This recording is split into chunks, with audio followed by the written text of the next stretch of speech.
अस्सलामुअलैकुम वरहमतुल्लाहि वबरकातुहू। शुरू करता हूँ अल्लाह के बाबरकत नाम से जो दिलों के भेद खूब जानता है।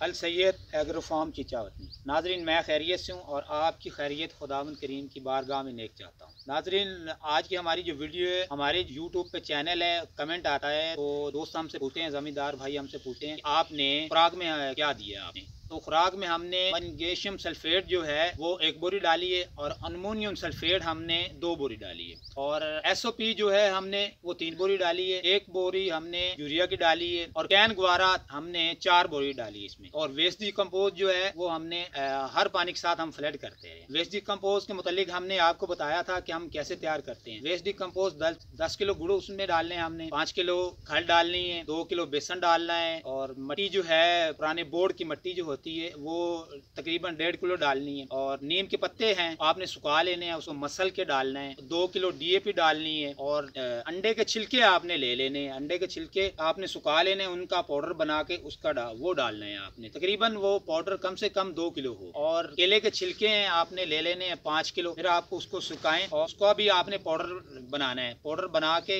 इसमें डालना है और कॉपर का टुकड़ा आपने डालना है वेस्ट डिकम्पोज में और लोहे का टुकड़ा आपने डालना है। ये चीजें सब मिला के आप शाम सुबह हिलाते रहें और गर्मियों में 5 से 6 दिन के अंदर वेस्ट डिकम्पोज तैयार हो जाता है और वो आपने फ्लड करना है। फिर उसके बाद जब आपने नया पानी लगाना है तो इसका आपने जाग रख लेनी है। जैसे जाग हम दही को लगाते हैं तो 1000 लीटर के अंदर आपने कम से कम 10 लीटर रख लेना है। आगे जाकर फिर वो जब आप टैंकी दोबारा भरें तो वो जो है जाग आपने 10 किलो इसके अंदर डाल देनी है।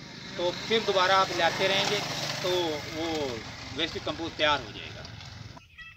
वालेकुम साहब, क्या हाल है? अल्हम्दुलिल्लाह जी भैया।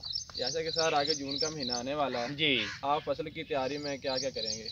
जी फसल की तैयारी में हमने सबसे पहले आपने करना क्या है कि ज़मीन का तज़किया करवाएं। अच्छा जी। तज़किया करवाने से आपको पता चल जाएगा कि हमारी जो ज़मीन है उसका pH कितना है, फास्फोरस कितनी है, नाइट्रोजन कितनी है। जी। तो उसके बाद जब आपने तज़किया करवाना है फिर आपने करना क्या है, फिर आप लेज़र करवाएं। अच्छा जी। लेज़र करवाने के बाद आपने सुपर तोसा का जिप्सम डालना है 25 बोरी। 25। जब आप उसमें छिटा लगा दें, छिटा आपने ऐसे लगाना है कि बिल्कुल बराबर नज़र आए ज़मीन जो है। छिटा जब आप लगे तो एक जैसा लगे, पाड़े नहीं, कहीं कम में कहीं ज़्यादा। कोशिश ये करें कि एक जैसा हो। जब आपने छिटा लगा देना है फिर उसके ऊपर आपने 8 ट्राली गोबर की डालनी है। गोबर आपने वो डालना है गला सड़ा हुआ हो। गले सड़े हुए गोबर से होता क्या है कि जमीनेशन जो इसमें जड़ी बूटी होती है वो बहुत ही ज़्यादा होती है। तो गला सड़ा होगा तो उसमें जमीनेशन जो जड़ी बूटी कम करेगी। इस चीज़ का ख़ास ख्याल रखें आपने। तो आगे जाके जब आपने 8 ट्राली डाल देनी है फिर उसके बाद आपने हल लगाना है। डबल हल लगाकर आपने फिर वेस्ट डिकम्पोज जो है वो फ्लड करना है। और जब आपने फिर गोबर के ऊपर जिप्सम डाल दिया, गोबर डाल के फिर आपने हल लगाया। हल के साथ जब अब हमने पानी लगाना है पहले ही ये इनको हल लगाकर फिर आपने वेस्ट डिकम्पोज फ्लड करना है इसके साथ। जब फ्लड हो जाएगा, पानी लग जाए अपना, फिर आपने एक दिन छोड़कर फिर दूसरे दिन सादा पानी लगाना है क्योंकि आपके पास वेस्ट डिकम्पोज तो होगा नहीं। तो आपने कोशिश ये करनी है कि एक दिन के बाद फौरी उसको पानी दें, भर के पानी दें। डबल पानी देने का मकसद ये है कि हमने इसमें जिप्सम डाला, गोबर डाला, तो वेस्ट डिकम्पोज दिया, ये एक जान हो जाए और ज़मीन ठंडी हो जाए। साहब, डबल हल लगाने के बाद आप आगे हमने क्या करना है? जी सर, आगे आपने सुहागा लगाना है। सुहागा लगा कर फिर आपने पोल्ट्री की वेस्ट SB वालों के 10 बैग आपने छिटा लगाना है। तो वो जो SB वालों की जो बैग हैं पोल्ट्री के वो वेस्ट डिकम्पोज हुए होते हैं। तो हम जो सादा डालते हैं उससे क्या होता है, ज़मीन जो है वो गर्म होती है और फिर हमें रेज करना पड़ता है। तो ये वेस्ट डिकम्पोज हुई होती है तो हमने इसके ऊपर फिर हमें वो दोबारा से रेज नहीं करना पड़ेगा क्योंकि सीविंग करीब होती है। तो हमने SB वालों के 10 बैग डालने, 1 बोरी हमने SOP की डालनी है और 2 बोरी हमने कैन ग्वारा की डालनी है। जब कैन ग्वारा 2 बोरी हमने छीटा लगा दिया फिर हमने हल लगा देना है। 2 हल लगाकर फिर आपने 20 किलो जंतर लेना है और 7 किलो ग्वारा लेना है। आपने उसके अंदर मिक्स कर लेना है। जब मिक्स हो जाए फिर आपने छींटा लगाना है जंतर का। तो कोशिश ये करें कि जंतर का आपने जब छींटा लगाना है तो डबल लगाएं उसके अंदर। उससे ये होगा कि बीज जो है बिल्कुल बराबर आ जाएगा, छींटा बराबर लगेगा, कहीं कम कहीं ज़्यादा वो नहीं होगा। अगर कोई कमी पेशी होगी तो डबल लगाएंगे तो सही हो जाए, वो बराबर आ जाएगा। फिर आपने वेस्ट डिकम्पोज मुसलसल ही फ्लड करते रहना है इसके अंदर। जब आपका जंतर चला जाए 4 से 5 फीट जब आपका चला जाए तो फिर आपने डिस्क लगानी है। डिस्क आप लगाएं, डबल डिस्क लगाएं। तो जब डबल डिस्क लगेगी तो जंतर जो है वो ज़मीन के अंदर मिक्स हो जाएगा। फिर आपने पानी लगाना है। एक पानी लगाया, फिर दूसरा पानी आपने लगाना है। डबल रेज करके जब आप डबल रेज करेंगे तो जंतर जो है वो ज़मीन के अंदर रोटावेटर और वेस्ट डिकम्पोज हो जाएगा।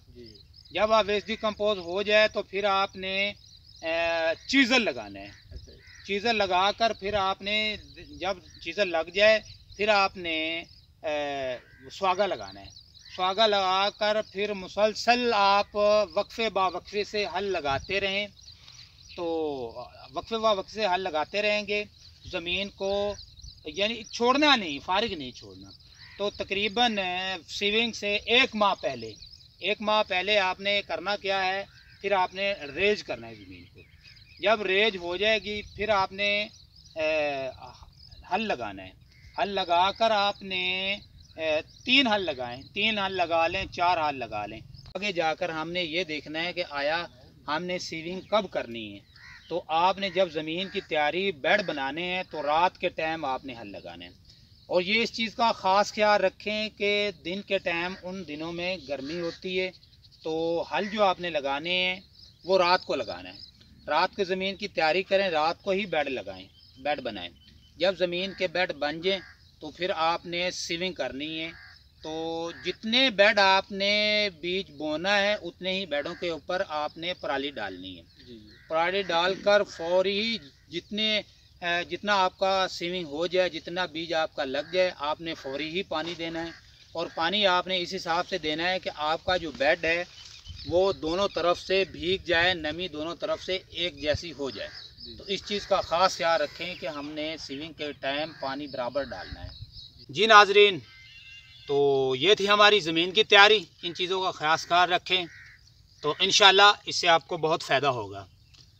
जो ज़मीन की हमने तैयारी बताई है, जिस तरह आपने हल लगाना है, जिस तरह आपने चीज़ल लगाना है, चीज़ल का ख़ास ख्याल रखें। जब आप ज़मीन की तैयारी कर रहे हो तो फर्स्ट शुरू में बिल्कुल नहीं आप लगाएं। जंतर की हार्वेस्टिंग के बाद आपने चीज़ल लगाएंगे तो उससे फ़ायदा होगा। अगर आप चीज़ें लगाते हैं, फ़र्स्ट टाइम लगाते हैं, तो जो भी आप खुराक डालेंगे तो ज़मीन जो है ना खुराक नीचे ले जाएगी। तो इस चीज़ का ख़ास ख्याल रखें। तो ज़मीन की तैयारी, ये थी हमारी ज़मीन की तैयारी। और माशाल्लाह हमारी जो फसल का फूल है वो निकल आया है। तो ये देखें, ये फूल हैं। तो ये 6 से 8 इंच जब हो जाएं तो आपने इतना सा ऊपर तोड़ देना है। इससे क्या होगा, आपका जो बल्ब का साइज़ है ये बड़ा होगा, तो पौधा तंदुरुस्त रहेगा, बीज आपका सेहतमंद होगा। और रमज़ान शरीफ है, आपसे दरख्वास्त है कि जितनी भी हो सके अल्लाह की इबादत करें। ये टाइम अल्लाह ने हम खुश नसीब आदमी है कि अल्लाह पाक ने हमें रमज़ान दिया। तो ना अपनी नमाज कायम करें, रोज़ा रखें और दुआ में हमें याद रखें। तो आखिर में आपसे मैं इजाज़त चाहूँगा। अल्लाह हम सब का हामी और नासिर हो। दुआ में याद रखें, सूरह रहमान ज़रूर पढ़ें और अपनी फसल का उशर भी दें। अल सैयद एग्रो फार्म चिचावतनी। अस्सलामु अलैकुम वरहमतुल्लाहि वबरकातुहू।